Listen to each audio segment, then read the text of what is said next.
Assalamualaikum warahmatullahi wabarakatuh. Wargi Jelena, pencinta cerita Sunda, tanampi dongeng Sunda versi Manggina Mara. Sahabat di mana baik alamatna kumaha daramang danget ieu. Pamugi bae sehat jasmani ge sehat rohanina.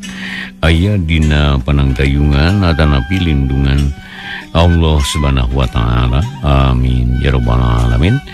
Eta bisa nu dipihara kusim kuring siang kalian. Wargi sadayana anu ngantos-ngantos cerita Sunda dina judul Silih Belaan karangan Kilik Sati Sumedang bagian anu ka-23 kanggo dinten. Hanca urang katunda bagian anu ka-22 dinten kamari urang masih nyalieskeun obrolan Mang Udi sareng Sarip teh nya anu harita perantos sehat. Tak malajing naik cerita mangadu jeung ngadangkeun tang-tang Landung pang beberahman.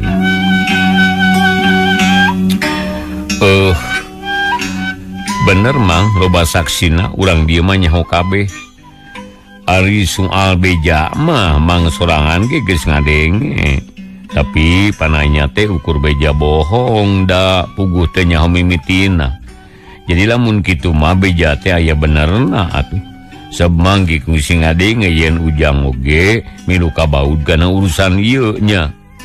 Lain kabaud deui, kababad malah mampir cilaka apaan. Maksud ujang kumaha atuh? Teu kumaha. Pokona mangabejaan ka Mamang bisi engke aya Mansur ngagugap, kuring ngakarunya we ka Mamang. Sabab ayeuna teh Mansur keur eueuh, lain ka mamana tapi keur guru rek ngawarasi Tarji. Rasakeun engke mun Mansur datang Tarji teh ngalengak geura. Kutan teh kitu nya. Teu wani atuh ari kitu mah. Sabab mangge ngarti jalma nu kanyerian masuk nekad. Tara nilik kitu ieu nuhun jang Sarip. Mang moal tulus ari kitu mah atuh. Ulah wakan narima kitu wae mang pikire heula bisi kaduhung pokona mah. Teu mata kaduhung jang Sarip. Da loba kene imah beulieun mah. Jeung di hargana puluk teuing moal kahontal ku Mang. Permios jang rek wangsul le. Mang Udi rurusuhan kaluar ti imah dituturkeun ku Sarip. Jepret pantuna dikunci deui. Leos Mang Udi indit ngajugjug ka Cilopang rek laporan ka Tarji. Ari Sarip ngajanteng di buruan hatena panas jeung keheul ka Tarji. Rasakeun Tarji. Jalma licik mah dilawan ku licik sia. Ceuk geureum teh sate Sarip bari terus balik ka imahna. Barang datang ka imah pada nanya ku Aisyah jeung Bi Uci sabab tadi teh nyarahueun yen Sarip tas ngobrol jeung Mang Udi. Tapi Sarip teu daekeun bebejan sanyana ngajawabna saperluna bae. Imah teh geus aya nu ngilikan rek dibeuli ku Mang Udi. Ngan sakitu jawabna, "Hayang sabaraha cenah Kang?" Ceuk Aisyah, "Menta 200.000 cenah." "Ambuing da salentah darat mani teu kira-kira." "Na teh 2 juta sakalian cenah." "Keun aya da batur ieu. Urang mah geus teu kudu pipilueun." Ceuk Sarip jiga nu nya teu milu mikiran, padahal mah hate manehna leuwih panas batan Aisyah. Leuwih handeueul batan Bi Uci. "Nyai keun wae da geus lain-lainna deui, milik urang jeung milik batur teu sarua, pada mawa bagja ti kudrat." Kitu ceuk Bi Uci milu nimrung manehna ge teu ieu mikiran imah da geus ku batur sarta moal aya harepan kana kapimilik deui. Nya satuluy nama Aisyah jeung Bi Uci neruskeun di pagawean masing-masing. Ari Sarip ngahuleung sorangan mikiran carana pikeun ngarebut di imah Bi Uci ti Tarji. Tapi can manggi akal kalah mata krieur kana sirah. Mun aing loba duit mah moal hese diberi deui sia ku aing. Malah mun perlu mah kebonu Bah Surip oge rek dibayar sakalian. Rek dibikeun ka Bi Uci jeung ka Mansur. Ceuk Sarip ngomong sorangan tina awahing ku panas hate hayang mibanda deui barang Bi Uci. Di harita pikiran Sarip teu oleh muter neangan akal pikeun ngarebut deui imah ti Tarji. Nu ahina Sarip nekat rek usaha sakuat tenaga rek kumpul pikeun mayar deui eta barang.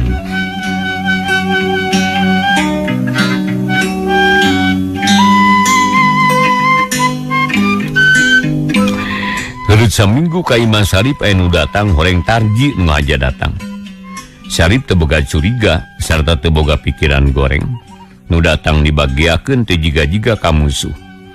Bagea teuing Kang, reka mana geus ginding geuning? Ceuk Sarip bari tuluy ngajak sasalaman. Tarji ge katempona someah naker. Teu nembungkeun sifat-sifat goreng. Daya tanda-tanda rek jail. Ngahaja ka dieu Rip. Pugu akang teh inget wae ieu teh. Sabab tisaprak nagih teh can kungsi nepungan. Wagis sager ayeuna. Cager Kang aya berkah geuning teh katutuluyan. Kumari di ditu daramang di euceuna.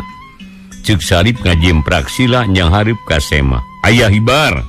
Daya itu ieu ayeuna mah. Keur sarehat. Aya Rip, kumaha usaha teh aya kamajuan. Bejana sok ka kota usaha teh cenah. Ceuk Tarji nanyana dari anaker. Nu matak tisaprak geuning teh can usaha deui abdi teh.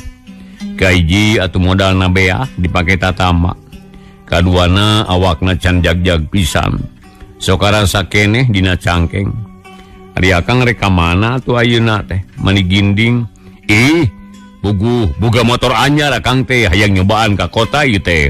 Bisi Sarip hayang milu, hayu. Bari uline atuh dawuh gawe lain ngarat teu nguluwut. Teu Kang teu boga gawena naon. Kekekelanan rek bebeja heula ka ayeuna. Pokona bisi leungiteun. Sarip atoh diajak ulin dina motor teh sabab geus lila hayang ngajaran tumpak motor. Tapi can diparengkeun. Ari ayeuna aya nu ngajak puguh bae mobok manggih gorowong.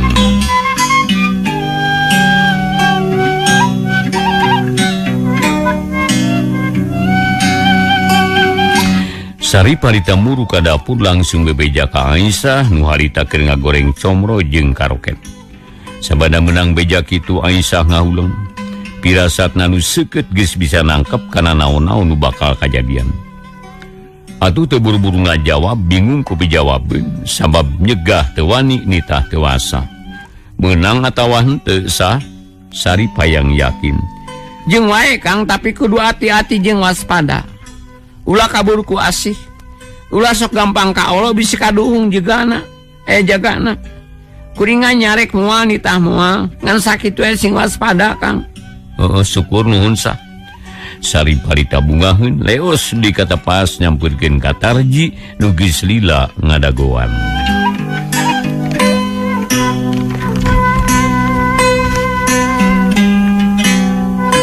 Kumaha Rip di dinan ku Aisyah? Tarji geus teu geuna cicing sababayang buru-buru indit. Di dinan Kang ke dagoan rek disalin heula. Ulah rusut teuing da piraku rek ka kota kikieuan onaman ngerakeun ka rumawa. Jung atuh buru-buru ulah lila dangdananya. Sarip abus ka kamar terus milihan baju jeung calana numpang alusna ceuk ukuran manehna. Nya sanggis manggi nu pantes serap dipake dangdan jiga nu rek pelesir kanu jauh. Telila geus nyampeurkeun deui ka Tarji. Geus beres Rip?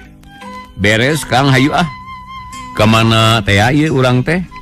Ceuk Sarip bari turun kaburuan hatina geus bungah ti tadi keneh. Urang ka Sumedang lah sabab ka situ Raja mah kagok. Nya lah.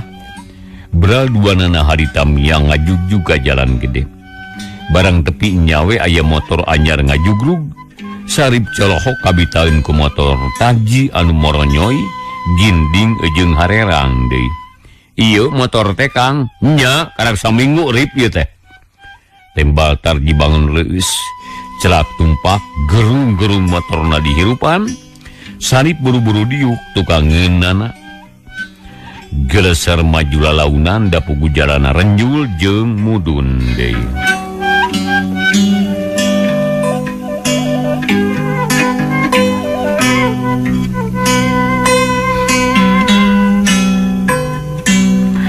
Sarip ngerasa bunga hatena sugema ngasaan tumpak motor teh atau lebih ka jalan aspal teh karasa da betah.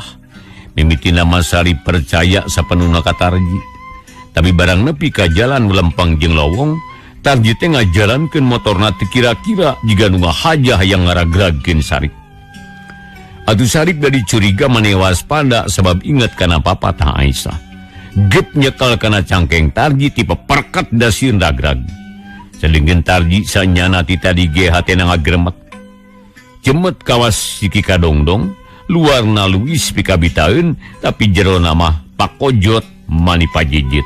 Awas ya Sarip, mudar si ayeuna mah.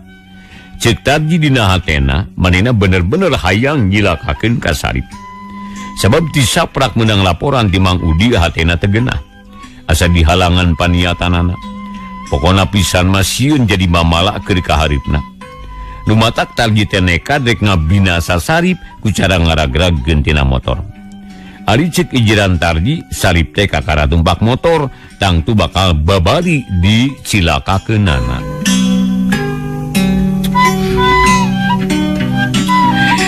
Barang nepi ka jalan utaraha, Tarji ngahaja ngagebegkeun motor sakaligus maksudna sangkan Sarip ragrag.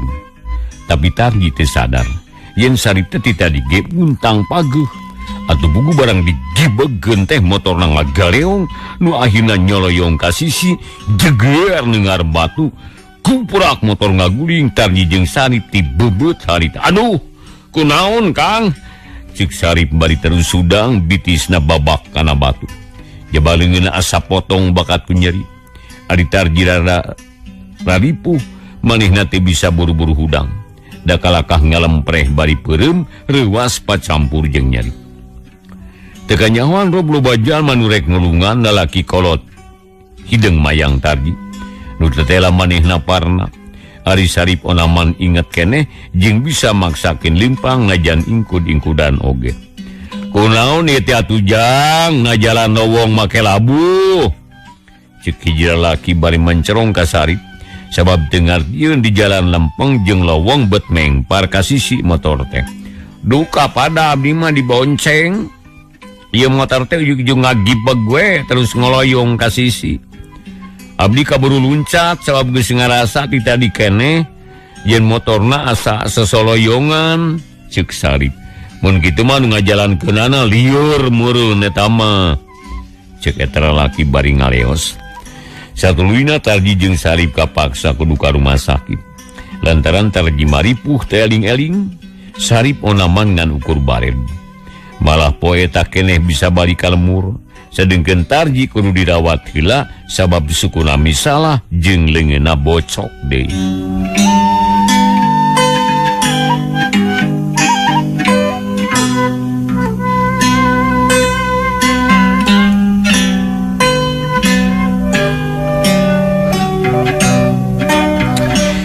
Saprak aya kejadian gitu, Sarip leungit kepercayaan ka Tarji.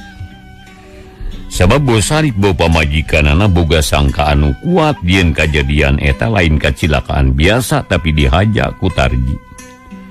Atuh saja batik kitu heuleut 2 poe ti saprak ragrag, Sarip meunang katerangan ti Mang Udi yen Tarji teh ngancam ka manehna atuh pugu beuki jelas yen Sarip teh diancam ku Tarji. Ulang ngajar tetela si Tarji teh talenges jailkan nyaya ta manusa teh. Ceuk Sarip dina hiji poe manehna ngalamun bari nyarande kana bilik. Nyager kitu Aisyah harita nyampeurkeun gek diuk deket salakina. Nyarita jeung saha Kang teh? Make nyebut-nyebut Tarji sagala. Ngomong sorangan akang Aisyah bakat ku keheul ka si Tarji tah. Tetela lain percayaeun da geuning kitu patut. Ari kulit luis, ari hate pajujut kawas kadongdong. Anu matak ceuk kuring ge ulah kaburu ku asi, ulah babari ka olo. Bisi matak nyilakakeun, tak kitu buktina. Da pirasat awewe mah leuwih seukeut. Kade ti ayeuna masing waspada ulah beunang dibobodo Kang. Nya percaya sah. Akang di rumah saat sasar tah. Kenelah nunggus mah orang jadikan pengalaman. Ngan ayeuna akang teh rencana ieu. Isukan rek neangan pakulian disuganan hasil. Ka mana, ka kota atau ka kampung, Kang? Cek Aisyah mani marah mai. Nya teuing pokona mah ka mana we lah nu aya. Naone asal halal. Sabakang teh panas, hayang nembungkeun kamampuan ka si Tarji. Sarta hayang mendidik tanah nu ucih ulah ragrag anu lian. Nyaji guai atuh ari geus kaduga mah. Ngan kade sing hati-hati, Kang. Nya syukur sah sing percaya we ka akang.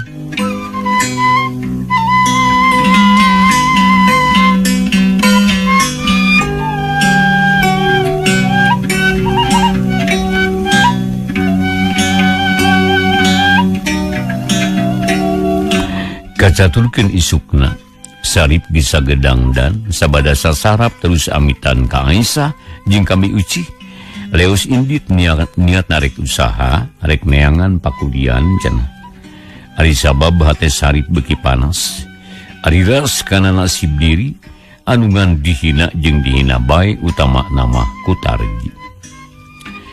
Kira-kira wanci pecat sawed Sarip nepi ka situ aja. Manena eureun di tukang cendol nu barito kungsi ngawadu. Tukang cendol nanyakeun ngeunaan merah dalima teh. Wah mang, ulah percaya kana beja nu can puguh karuhan. Samerah dalima teh hese di teanganana lantaran lain mangrupa batu mang atawa barang liana tapi kudu ngelmu anu husu. Ceuk Sarip. Jadi teu hasilnya Jang. Cek tukang cendol. Henteu mang. Kala sangsara we ayeuna mah kaharti usaha mah teu kudu mikiran nu puluk teuing kudu ngukur ka kujur we ngijir ka diri ayeuna ge kuring terek usaha ngagunakeun akal tah takana naon atuh ayeuna Jang nya eta keur neangan keneh ieu teh tingkana naon ieu. Ceuk Sarip bari nempokeun lalar liwat di jalan mobil jeung motor pasuliwar. Nyager kitu gek anu diuk duaan terus menta cendol. Sarip kapaksa ngiser diukna ngarah tengah halangan ka batur. Terus ngalamun mikiran pilampaheun. Kulantaran tadi tas nyaritakeun merah dalima. Manehna jadi inget kana lampahan bareto basa neangan merah dalima kana gara sero. Ras inget ka Aki Karsid anu kungsi nulungan ka manehna. Berai menang ilhamnya Sarip teh seuri sorangan. Ingat ayeuna mah, ingat. Aing ku nepungan Aki Karsid di lembur lamping. Jigana eta aki-aki teh aya keneh serta bisa dipercaya. Kitu ceuk teh Sarip tuluy amitan ka tukang cendol, leos indit rek nepungan ka Aki Karsid.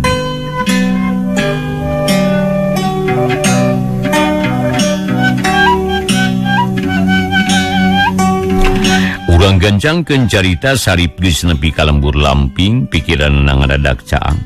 Asa aya nu nuntun jeung nuduh-nuduh. Sarip leumpang muru ka hiji imah nu kakara anu katara bangun harieum jeung tiiseun. Punten.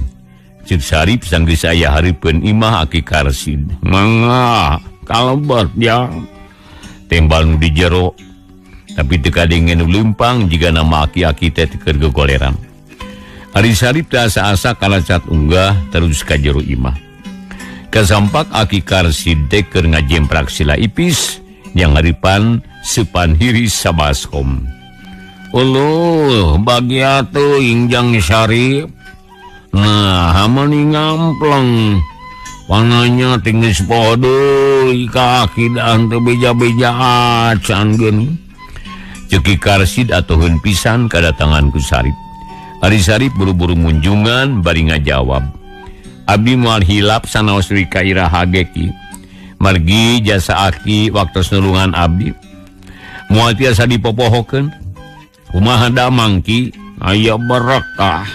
Encang ngarasa gering Aki mah jag-jag we. Ari Ujang kumaha? Jeung leuy kumaha bejaana ari merah dalima teh. Aki Karsid ingetin keneh karena urusan merah dalima teh.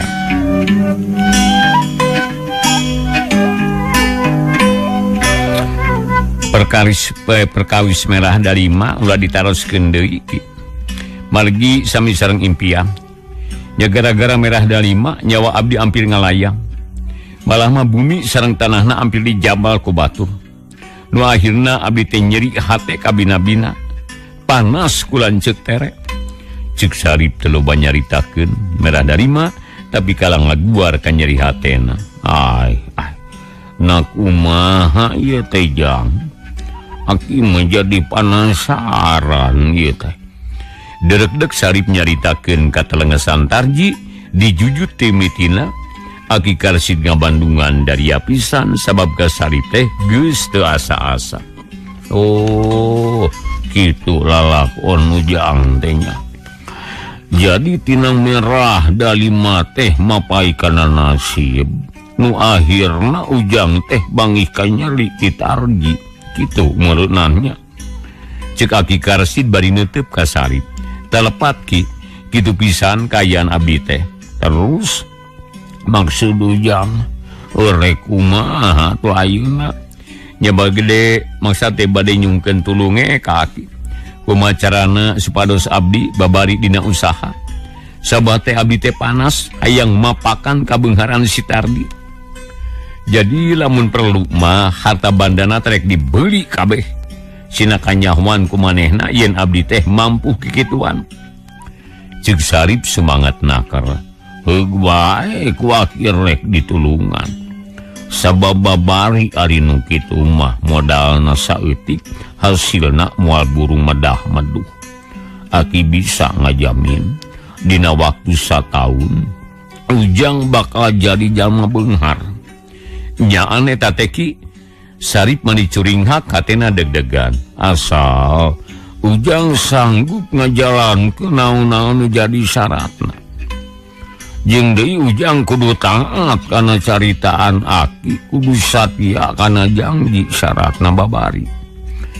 Sebatkeunna syaratna ki ku abdi bakal dicumponan naon wae nu diparyogikeun teh. Sarip geus teu sabar hayang geura nyaho. Kahiji Ujang kudu jarah kahiji makam nu ayeuna dipiara ku Aki. Saterusna Ujang rek dikawinkeun ka hiji mojang anu geulis kawanti-wanti endahna ka bina-bina. Cecakan Aki ge mun ngora keneh mah bogoh ka manehna. Ceuk Aki Karsid jiga nu banyol atuh Sarip colohok teu pati percaya. Kumaha maksud Aki teh? Nya Ujang rek dikawinkeun ku Aki dae katawan teu. Ih, ari Aki apa adi teh boga pamajikan. Jeung deui pangna milariana jeki teh keur maraban pamajikan. Piraku abdi kudu kawin deui Aki. Ulah salempang ieu mah moal ngaganggu kana rumah tangga nu keur dipaju ku Ujang. Syaratna ngan sarupa Ujang kudu bebeja terus terang ka pamajikan Ujang. Unggal malam Salasa jeung Jumaah pamajikan kudu sarena misah. Nya. Jadi Ujang kudu boga kamar khusus teu meunang katincak ku anu sejen kitu carana mah. Lamun pamajikan abdi nanyakeun, kumaha ta jawabna ki? Nah, bet balat ting jengkol aya usumna. Udah kol ngawusumna. Kumaha we carana mah atuh nyaritakeun tirakat. Nah nyaritakeun nyepi atawa naon nu sakira kahartieun tah kitu Jang. Keke mikir heula ki ah. Sarip ngahuleung sabab inget imah manehna teh leutik. Kamar nangan hiji bi uci ge sarena teh sok di tengah imah sabab eueuh di kamar. Nah kalah ngahuleung. Henteu hayang beunghar Jang. Ih sanes kitu ki abdi teh bingung ya. Margi tempatna alit kamar teh ngan gaduh hiji. Kumaha atuh nya? Sadatangna ti dieu Ujang kudu nyieun kamar. Usahakeun sabisa-bisa sabab ieu teh syaratna. Pamajikan Ujang ge moal burung satuju. Asal sing bisa ngomongna teh wae eta mah pikiran. Nah rek tetep malarat atau hayang beunghar. Ari Aki mah moal maksa sakadar merek bong-bolongan da bongan Ujang anu menta. Bangatukeun lah babari nu kitu mah. Hayu anteur di mana makam teh. jadi tersebar itu sabar geus kieu mah aduh Sarip ujug-ujug satuju sabab ti imah keneh geus bulit patekadan rek usaha manehna teh kumaha bae asal bisa beunghar mapakan tarji pek dagoan sakedeungnya aki arek nyieun heula parumpuyan ieu teh ngan wayah nih makam teh ke makam teh mah cukup sakali ya teh kudu 2 kali datang ya teh sawios 2 kali 3 kali ge kila asal tujuan abdi ka hontal we syukur ari kitu mah aki mah kagok ngantur mah aki karsid galeos ka pawon teh kungsri lagi sebalik deui bari ngajingjing parupuyan malah magis saged kari indit Sarip ge buru-buru singkil nu akhirna bralmia ngajug-jug ka makam teh.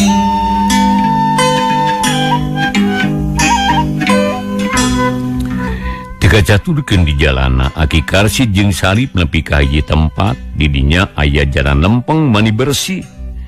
Malah taya kalakae salamar-lamar acan. Sabunggal poe jeung isuk disapukeun ku aki karsid. Barang parat jalan lempeng go kalawang nu make pagar awi. Aki karsid mukakeun pager bari babacaan Sarip nuturkeun abus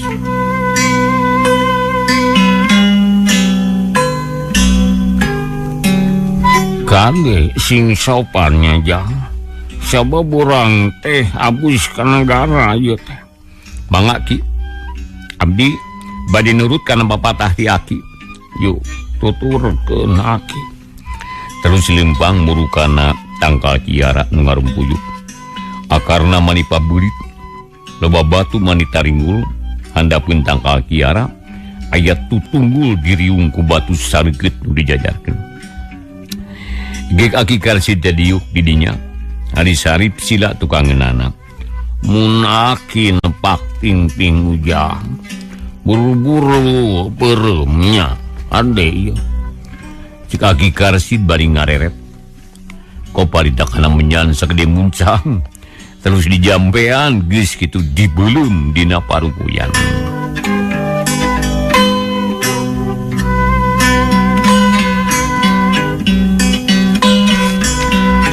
pelenug hasupna mulek selana pating parapat harita ayeuna kedah kumaha ki Sarip ngaharewos cicing ayeuna dengekeun aki tembal aki karsid tuluy ijab mani norolang da pugugeus apal teh atuh unggal kadinya ukur kitu nyaritana ngan ditungtungan ku kieu kula amit kanu ngagegeh di dieu pangmukakeun lawang saketeng geura papag semah agung ti nagara plak aki karsid janempak ping-ping Sarip atuh geubat Sarip teh peureum teu wani baha kana papatah aki karsid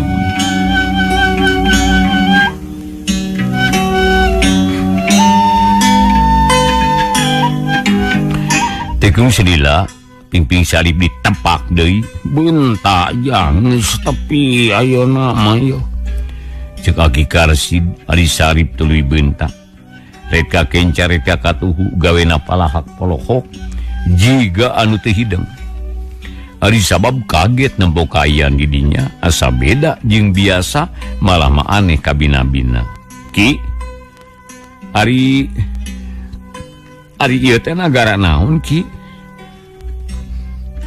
ari urang aya di mana ieu teh ceuk Sarip maksakeun nanya bari teh peluak lieu cicing ulah loba carita tuh tempo dihareup teh kursi pangcalikan ratu eta sakedeung dige bakal pating torojo nyampurkeun ka urang kade sing sopan sabab hidup bakal nyang hareupan pimitohaeun eta wah naha nya ki Sarip jadi deg-degan jajantung ngaratug nah mah kita percaya pek wae saksian pan ieu teh aya di karaton ieu teh aya di rohangan merbaya-sa ceuk aki karsid bari tanjak tunjuk nuduh-nuduhkeun parabot di eta tempat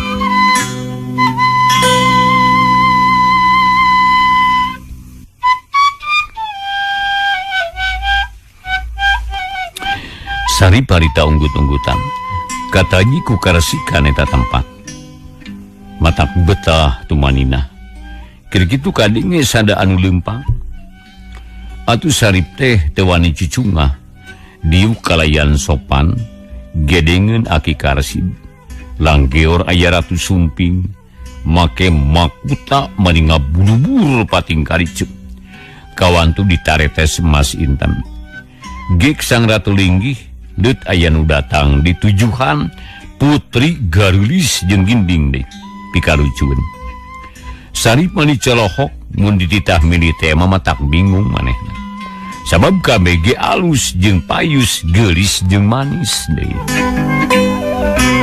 Hei aki kuncen geraprak cacarita aya naon pangna datang ka kaula. Sang Ratu mimitingan dika bari neuteup ka aki Karsid nu geus mendeko sila ipis. Nuhun Gusti Ratu, hatur nuhun enggal diparios. Margi laras pisan aki teh ieu teh sijang ngadeuheus ka dempal Gusti. Dupi maksad kaya sanes. Kawakilan ku Jang Sarip anu kagungan maksad ka tuang putra. Nah geus diterangkeun syarat-syaratna ka eta jalma. Parantos Gusti sadayana parantos ka mafhum. Nya syukur ari kitu mah. Syukur prak baik geura pilih. Nah hayang kanu mana? Rek anu bungsu atawa rek nu cikal? Rek nu panengah atawa nu mana? Kuring mah bebas kasasaha bae ge tangtung ngidinan. Kitu cenah ceuk Ratu bari nuju ka putri anu tujuh anu ngajajar gigireun sang Ratu. Harita kene putri nu tujuh teh pating karlet ka Sarip masing-masing masang pangirut pada hayang kapilih. Nyungkeun waktu saya teh agi teh bade narosul ka jinisna sur prak wae sing hade-hade milihna garah teu mata kaduhung jagana ngan kuring perlu ngabejaan nu cikal ngaranna Nyimas Guriang nu kadua Nyimas Panglayung nu katilu Nyimas Karancang nu kaopat Nyimas Kirincing nu kalima Nyimas Golontang nu kagenep Nyimas Kaluncang nu katujuh Nyimas Giringsing prakari milih nah arek nu mana. Sang Ratu nu katelah Nyimas Bombang Larang nyebutan ngaran putri bari ditunjukkan hiji-hiji. Atuh Sarip harita beuki bingung sabab tujuhanana ngiceupan kabeh sarta tujuhanana aralus garis manis. Pek milih Jang nah hayang nu mana eta teh? Lamun ayeuna kapilih ayeuna ge bisa beres. Mun can aya nu kapilih heuh kapaksa kudu 2 kali ka dieu ieu teh. Buru-buru milih hayang nu mana? Bisi hayang nu panggeulisna tuh pilih anu beulah kenca. Ceuk Aki Karsid harewosan. Kira-kirana bakal satya ka kuring ki jeung deui moal cerewet kitu bisi bawel nu eta mah. Ceuk Sarip bari colohok panuna neuteub ka putri tujuh. Pek pilih kadinya Jang. Udah kabeh ge garulis atuh mah kabalejog. Sabab ieu teh turunan ratu kabeh ge luhung agung beunghar satya. Milih nu kumaha da taya cawaduna mah atuh Jang. Sarip teh nembalan manehna masih kene palahak palohok neuteub putri anu tujuh teh. Nya akhirna katara aya nu ngeletan wae. Nyatana nu bungsu nu katelah Nyimas Giringsing. Itu wae kitu. Sarip nunjuk ka nu bungsu. Syukur pisan. Cop eta mah jeung hate aki. Satuju kadinya mah. Ceuk Karsid dari atuhin pisan, satujuin pisan kana pamilih Sarip. Nun Gusti Ratu, saurna teh milih si bungsu nu jenengan Nyimas Geringsing rupina mayu teh waktosna wargi sadena teh nya kapan rupina dipungkas dicekapeundikeun ka dieu heula carita Sunda dina judul Silih Belaan karangan Kilik Sati Sumedang bagian anu ka-23 pamugi carita Sunda tiasa katampi keren kebingahan insyaallah Silih Belaan bagian anu ka-24 enjingna waktu sami pamugi urang sadaya tiasa ditepang daungkeun deui. Atur nuhun kepada sanana wargi sadayana wilujeng paturai. Wassalamualaikum warahmatullahi wabarakatuh.